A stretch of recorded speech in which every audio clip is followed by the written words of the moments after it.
Outlet पर होगा आपके सारे फिजिक्स के इंस्टीट्यूट मैथ्स और उसका सफाया। बस अपने फोन से क्वेश्चन की फोटो खींचो, क्रॉप करो और तुरंत वीडियो सोल्यूशन पाओ। डाउनलोड कीजिए डाउटनेट ऐप अभी या फिर व्हाट्सएप कीजिए अपने डाउट्स 8 400 400 400 पर।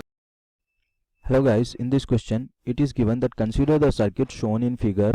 Find the current through the 10 ohm resistor when the switch S is open and closed. ठीक है, आपको क्या करना है, आपको 10 ओम रेजिस्टर जो है यहाँ से करंट फाइंड करनी है, कितनी फ्लो कर रही है जब स्विच ओपन है और जब स्विच क्लोज है।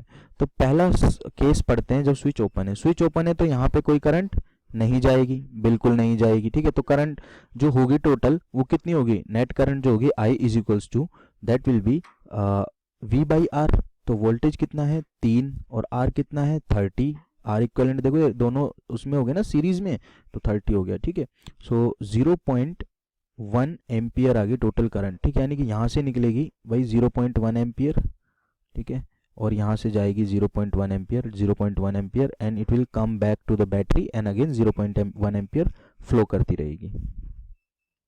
अब सेकंड केस में बोला गया है व्हेन स्विच इज क्लोज। अब देखो अगर इस स्विच को मैं क्लोज कर दूं, ठीक है, क्लोज कर दिया तो करंट यहाँ से तो निकलेगी, ठीक है, यहाँ तक भी जाएगी और यहाँ तक भी आएगी, लेकिन करंट को वो रास्ता चूज करना है जिसमें उसको सबसे कम रेजिस्टेंस प्रोवाइड हो। ठीक है, जिसमें उसको सबसे कम रेजिस्टेंस ऑफर हो, जिसमें उसको सबसे कम रेजिस्टेंस लगे ताकि वो इजीली फ्लो कर पाए। अब यहाँ तो 20 ओम रेजिस्टर लगा हुआ है, ठीक है, और यहाँ पे कोई रेजिस्टेंस नहीं है, तो obviously current will go like this. ठीक है, इस तरह से वो निकल के ये सर्किट फॉलो करेगी। ठीक है, तो करंट इस सर्किट के थ्रू जाएगी, ऐसे ऐसे ऐसे ऐसे और अगेन ऐसे चली जाएगी। ठीक है, तो इस सर्किट में अब आर इक्विवेलेंट आई की वैल्यू क्या हो जाएगी, आई की वैल्यू हो जाएगी V बाई आर।